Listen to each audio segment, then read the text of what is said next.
This is my first and last study vlog, क्योंकि कल finally NEET ख़त्म हो जाएगा, री नीट भी ख़त्म होगा एंड उसके बाद फिर मैं बहुत ज़्यादा खुशी फील करूँगी। तो कल के बाद से नो पढ़ाई, मतलब पढ़ाई होगी आगे जाके, but for college not for re NEET और समथिंग ऐसा कुछ करके, तो बहुत ज़्यादा स्ट्रेस फ्री हो जाऊँगी मैं ये सब होके। तो या this is the first study vlog which I am posting, so if you haven't subscribed then do subscribe first. So as we all know कि कल नीट है फाइनली, तो ऑनेस्टली बताऊँ तो मेरे को फील नहीं हो रहा कि कल नीट है, इवन तो मेरे घर में भी किसी को फील नहीं हो रहा। मतलब समझ ही नहीं आ रहा कि ठीक है, इनसाइड वो फीलिंग है कि नीट है और नीट देना है, मतलब स्ट्रेस हो रहा है कल रात से। मतलब सबसे ज़्यादा मेरा जो स्ट्रेस अभी तक का पीक पे गया है वो कल रात से गया है। मतलब मैं सोच तो रही हूँ कि यार नीट आ चुका है, समझ नहीं आ रहा कहाँ से स्टार्ट करूँ, कहाँ से ख़त्म करूँ। मतलब there may be there is lot of things rest जो बची हुई है करने के लिए। यार एक तो ये इसके बारे में नहीं बोलूँगी, मक्की के बारे में, मुझे बहुत इरिटेट करती है। मतलब ये बैक टू द टॉपिक, मतलब ये चीज़ मेरे अंदर आ रही थी कि यार बहुत मुझे ऐसा लग रहा है कि बहुत सारी चीज़ें अभी पेंडिंग है करने को एंड अभी एक दिन बचा है, बट उसी टाइम पे मेरे को फिर दोबारा एक थॉट आता है कि यार मतलब मैं सोचती हूँ कि मेरे को ये चीज़ें करती है, but when I sat and open the book, मेरे को उस टाइम पे ये चीज़ें याद है कि यार ये तो मैंने कर रखा है, और फिर वो हिम्मत ही नहीं होती आगे करने की। मतलब ऐसा कुछ करके इतना आलस आ जाता है ना, उसके बाद पता नहीं क्या ही होता है। बट स्टिल मैंने कल से थोड़ी सी ऐसे मतलब करी थी कि मैं पढ़ाई करी थी। मैं ये नहीं बोलूँगी मैंने बहुत ज़्यादा ही रिविजन करी है चीज़ों को लेके या बहुत ज़्यादा ही सब कुछ करा है।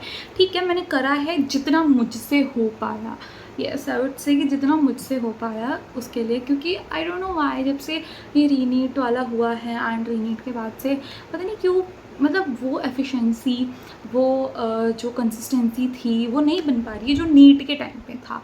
बट ठीक है, लेट्स सी, अब जो भी दिया है हमने, जो भी पढ़ा है, अब बस नीट ख़त्म हो यार। अब तो ऑनेस्टली यही अंदर से आ गया है कि नीट ख़त्म हो पहले दिन, विल सी क्या होता है आगे, जैसा होगा विल एक्सेप्ट इट, और क्या, और कोई ऑप्शन नहीं है। एंड ऑल्सो मैंने कुछ क्रिएटर्स ऐसे यूट्यूब पे भी देखे थे जो मुझे लगा कि मैं एक ऐसी लौती इंसान हूँ जिसे पढ़ने का मन नहीं करता, मतलब ऐसा थोड़ा सा आलसी हो गई हूँ, और जिसका अभी मतलब जिसको फील नहीं हो रहा कि नीट एक्चुअल में आ चुका है। But I am not the alone, I am not the only one here. मतलब बहुत सारे ऐसे लोग हैं अभी भी, आई थॉट कि मैं ही थी, बट नहीं यार, बहुत सारे ऐसे लोग हैं जिनको लिटरली में ये चीज़, मतलब बहुत लोगों के साथ ये चीज़ हो रही है कि उन्हें भी फील नहीं हो रहा कि नीट है, मतलब जो एक नीट का था वो नीट री नीट के ऊपर अप्लाई नहीं होता basically. So let's see. And बहुत सारे लोग बोल रहे हैं पेपर हार्ड भी आएगा, आई डोंट नो कैसा पेपर आएगा कैसा नहीं आएगा, बट या most probably I guess hard ही आएगा, मतलब मॉडरेट टू हार्ड के बीच में आएगा, क्योंकि ऑब्वियसली जितने भी रीनीट के पेपर हुए अभी तक ईजी लेवल तो किसी ने बनाया, इसने ईजी लेवल तो नहीं ही बनाया है। सो लेट्स सी अब पेपर कैसा आता है। आई विश कि 2025 जैसा ना आए और ज़्यादा हल्का भी ना आए, एकदम ईजी लेवल का, ठीक ठाक लेवल का आए जितना मैंने पढ़ा होता। ठीक है, लेट्स फॉरगेट दिस। तो लेट्स स्टार्ट पढ़ाई करना, क्योंकि अब तो कुछ घंटे ही बचे हैं रीनीट के लिए। All the best everyone. So I started with physics, क्योंकि मेरे को लगता है फ़िज़िक्स ज़्यादा टाइम टेकिंग है compare to bio and chemistry, specially मेरे लिए। तो सो मैंने अपना मॉडर्न फिज़िक्स से स्टार्ट करा था एंड देन आई कंप्लीटेड जितना मेरे से हो सकता था फिज़िक्स का मैंने वो करा, एटलीस्ट इतना कि डिसेंट स्कोर मैं स्कोर कर पाऊँ। Then I switch to bio, क्योंकि बायो में ना बहुत सिली मिस्टेक्स हो रही थी मेरे से। मतलब जब मैंने कुछ मॉक्स दिए थे तो मैंने नोटिस करा था कि जो चीज़ें मैं बिल्कुल ही मतलब कभी मैं भूल ही नहीं सकती थी, वो वाली चीज़ें मैं भूल रही थी, लाइक कुछ साइंटिस्ट्स के नाम या कुछ की पॉइंट्स वगैरह, उन सारी चीज़ों में कुछ कन्फ्यूजन्स भी थे मेरे। तो मैंने बायो में पहले वो सारे कंसेप्ट क्लियर करे। बेसिकली मैंने ना पॉइंट्स लिख रखे थे कि ये चीज़ें भी इन पॉइंट्स पे मुझे बेसिकली पढ़ना है। मैंने पूरा चैप्टर नहीं पढ़ा था, मैंने वो टॉपिक वाइज पढ़ा था। एंड बायो मैंने कंप्लीट करने के बाद then I switch to chemistry. Last में केमिस्ट्री में मैंने पहले इनऑर्गेनिक केमिस्ट्री करी थी स्टार्ट।